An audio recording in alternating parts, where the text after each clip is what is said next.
Bonsoir à toutes et à tous. Il est l'heure de l'info sur Puissance Télévisions. Dans l'actualité de ce 24 juin, pendant tout le week-end, plus de 2500 triathlètes ont mouillé le maillot sur les bords du lac du Der à l'occasion de la deuxième édition de l'Open Lakes Champagne. À Joinville, les résidents des EHPAD de la commune et de Saint-Dizier se sont bien amusés.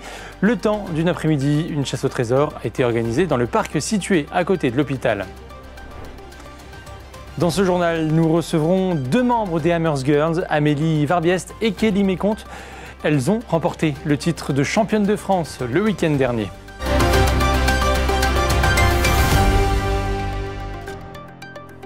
Et puis à la fin de ce journal, ne manquez pas votre rendez-vous politique dédié aux législatives. Nous donnerons la parole à 4 candidats ce soir. Ils auront 90 secondes pour vous convaincre. Je le disais donc en titre, pendant tout le week-end, plus de 2500 triathlètes ont mouillé le maillot sur les bords du lac du Der à l'occasion de la deuxième édition de l'Open Lakes Champagne, un triathlon ouvert à toute la famille. Manon de Fontis était sur place.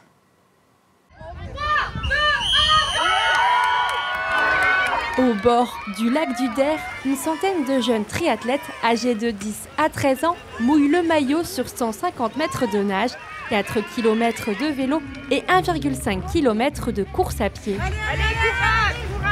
18 minutes et 42 secondes après le départ sur la plage de Sainte-Marie-du-Lac-Nuisement, les premiers jeunes athlètes commencent à franchir la ligne d'arrivée.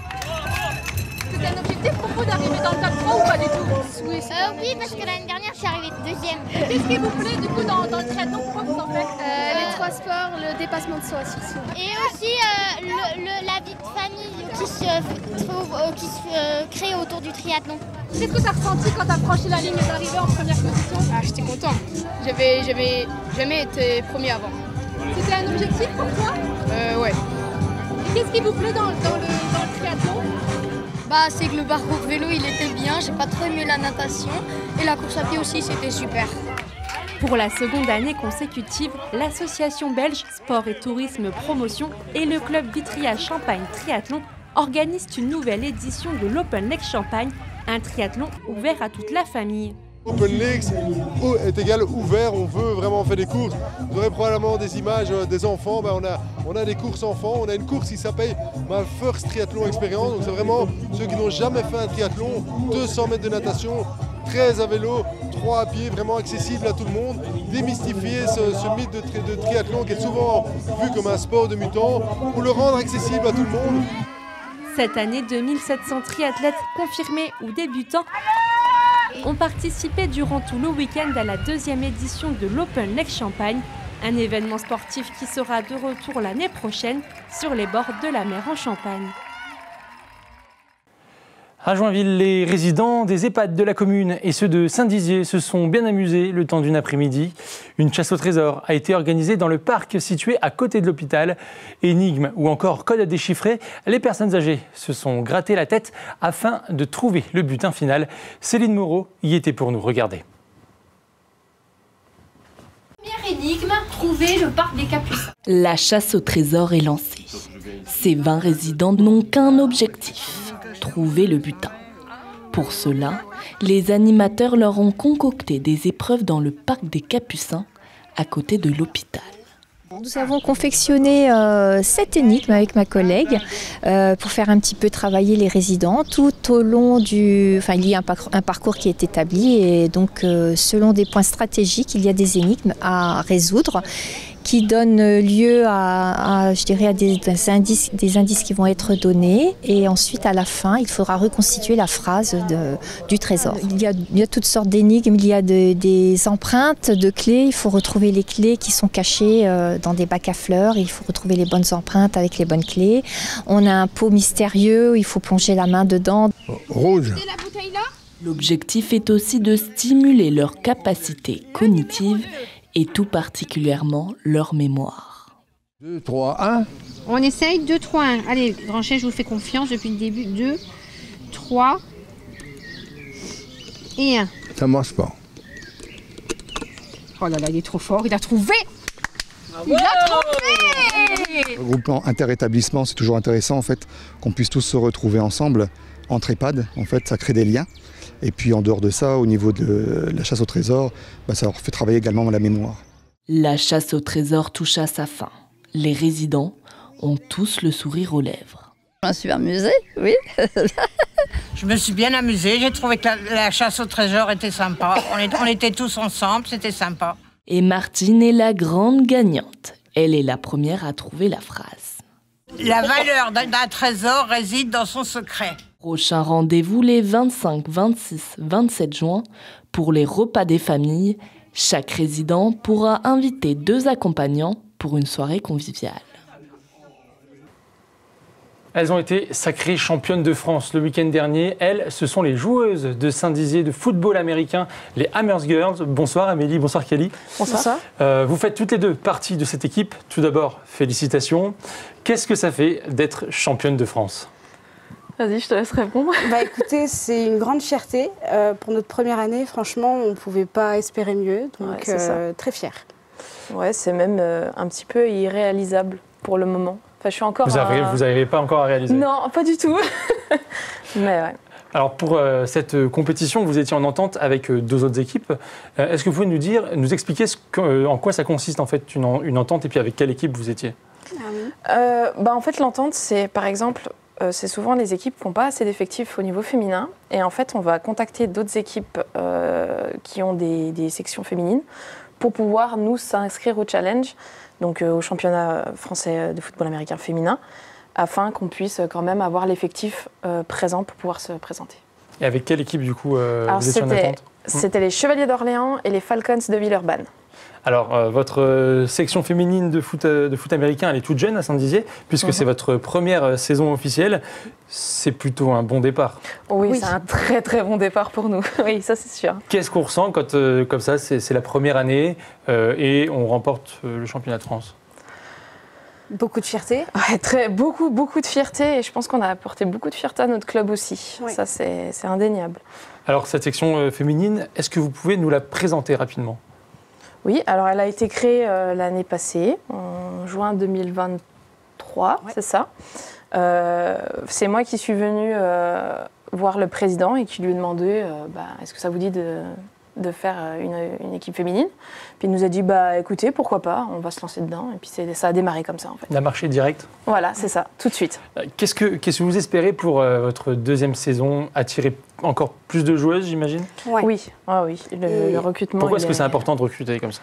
Parce qu'en fait, c'est un sport qui n'est pas très bien connu au niveau féminin. Et c'est dommage parce que du coup, il y a beaucoup d'équipes qui ont pas mal d'effectifs, mais encore trop peu au niveau de toute la France. Et je pense qu'on est autant capable que les sections masculines de pouvoir briller dans ce sport-là. Et justement, c'est un sport qui a souvent une image de sport exclusivement masculin. Oui. C'est pas le cas, on le voit très bien. Comment convaincre les femmes de dire ce sport, c'est aussi et peut-être même surtout pour nous? Parce qu'on est autant capable que les hommes. Je trouve qu'il n'y a pas de différence à faire. Ouais. Chaque poste a ses caractéristiques physiques. Donc, qu'on soit un homme ou une femme, ça convient à tout le monde. Oui, c'est ça. Je pense qu'on est tous capables. Oui, c'est ça qui est beau dans ce sport. Ouais. Et dans quelle dynamique est le football américain féminin en France? Est-ce qu'il tend à se développer en ce moment? C'est la première année que la fédération a décidé de remettre en avant le challenge féminin. Donc il s'est arrêté avant Covid. Oui, le dernier a été en 2019, il me semble. Et du coup, ça a été une première pour la fédération, mais ils ont vu que ça marchait bien. Et d'ailleurs, grâce à ça, d'autres équipes ont décidé d'ouvrir des sections féminines pour l'année prochaine. Donc normalement, le challenge va devenir vraiment un gros championnat. Et puis peut-être avec des poules, c'est possible. Vous le disiez, vous espérez attirer plus de joueuses. Pour les futures joueuses qui nous regardent, comment est-ce qu'ils peuvent vous contacter? Comment ils peuvent s'inscrire? Alors, ils peuvent nous contacter parce qu'on a un Facebook, un Instagram, qui est donc Hammers Girl. Voilà. Et puis sinon, juste passer aux entraînements tous les lundis et jeudis de 20h à 22h. On les accueille avec plaisir. C'est où l'entraînement? Au stade Charles Jacquin, pardon. Eh bien, le rendez-vous est pris. Merci à toutes les deux d'être venues sur notre plateau merci à vous. Ce soir. Merci à vous, c'est très agréable. On passe tout de suite à notre page dédiée aux élections législatives.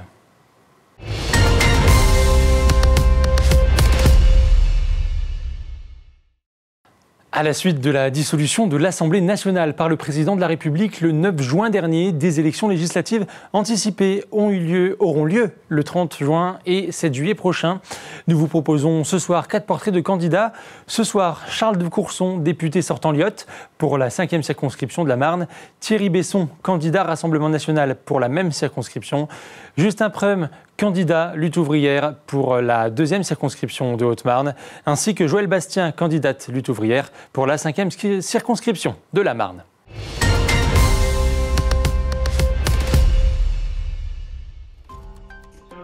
Charles de Courson, donc député sortant de la 5e circonscription de la Marne. Je me représente pour deux raisons essentielles. La première des raisons sociales, locales, c'est-à-dire de soutenir toute une série de dossiers, que ce soit la mise à 2x2 voies de la RN4 et de la RN44, et en particulier la déviation ouest de Vitry, le développement touristique du lac du Der et de l'Enault touristique, la défense de l'agriculture et de la viticulture qui fait avec l'agro-industrie le quart de la richesse de cette circonscription, mais aussi la défense des services publics, que ce soit en matière de collège, en matière d'enseignement primaire, et puis aussi une vraie solidarité sociale locale. Et puis il y a des raisons nationales, c'est la montée des extrêmes et le danger pour la République. Promouvoir une démocratie, pas simplement politique à travers la décentralisation, mais une démocratie sociale, c'est-à-dire faire confiance aux partenaires sociaux. Quand les partenaires sociaux se mettent d'accord, l'État n'a pas à intervenir pour se substituer aux partenaires sociaux. Une solidarité sociale qui ne tombe pas dans l'assistanat, et puis redresser les finances publiques. La France a été mise récemment sous procédure pour déficit excessif, et au rythme actuel, nous ferons partie des 2 ou 3 pays sur les 27 de l'Union européenne les moins bien gérés.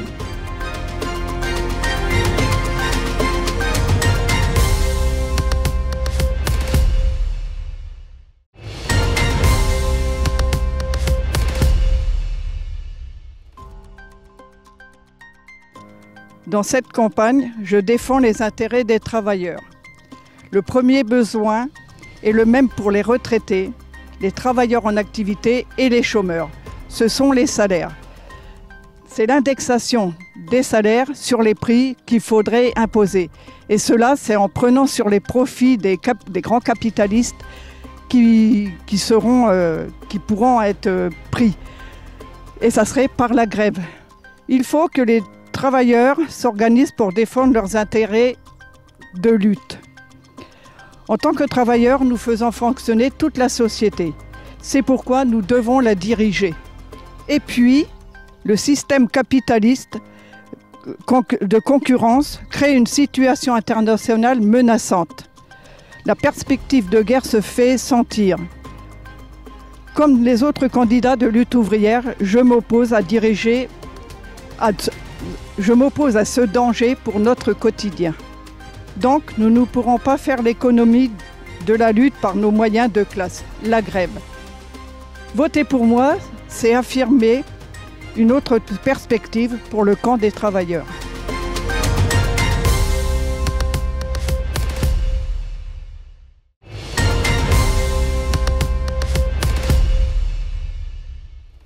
Donc ce sont des élections un peu spéciales puisque c'est une élection législative suite à une dissolution. Donc si Jordan Bardella est Premier ministre, les premières réformes d'urgence seront la baisse de la TVA à 5,5 sur l'énergie. Donc ça nous coûtera à peu près 12 milliards d'euros qui seront financés par une taxe sur les super profits des énergéticiens. Ensuite, il y aura une réduction du train de vie des agences publiques de l'État, qui entraînera bien sûr un audit des comptes de la nation. Ensuite, sur l'immigration, il y aura la suppression du droit du sol et la réduction drastique des flux migratoires et l'accélération des expulsions des délinquants étrangers. Concernant la sécurité, la suppression des allocations familiales pour les parents de délinquants multirécidivistes. Et l'expulsion, bien sûr, que j'ai déjà dit, de ces étrangers multirécidivistes. Ensuite, il y aura l'abaissement de la majorité à 16 ans. Alors, dès cet automne, il y aura la simplification des états généraux, une conférence sociale sur les salaires et l'abrogation de la dernière réforme des retraites, c'est-à-dire que les ouvriers ayant commencé avant 20 ans pourront partir à 60 ans.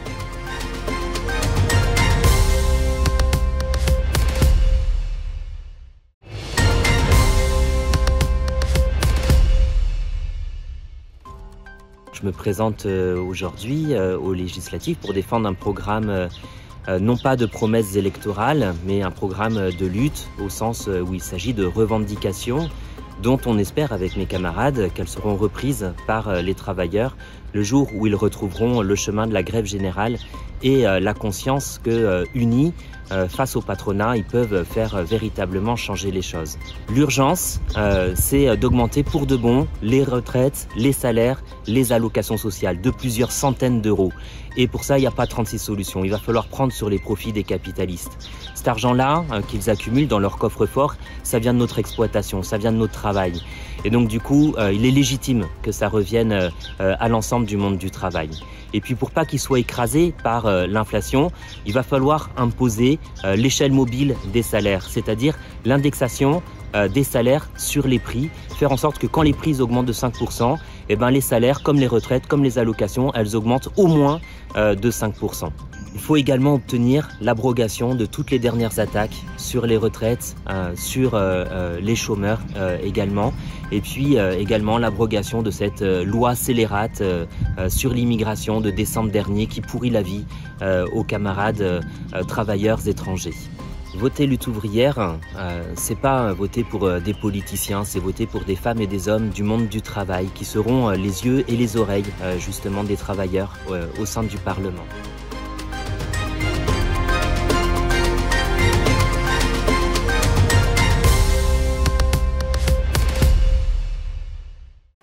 C'est ainsi que se termine ce journal. Merci à vous de nous avoir suivis. Dans un instant, les prévisions météo de demain.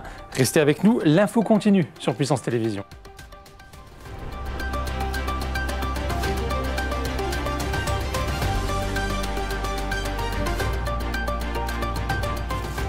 Toute l'actualité en continu à retrouver sur notre site internet et notre application mobile.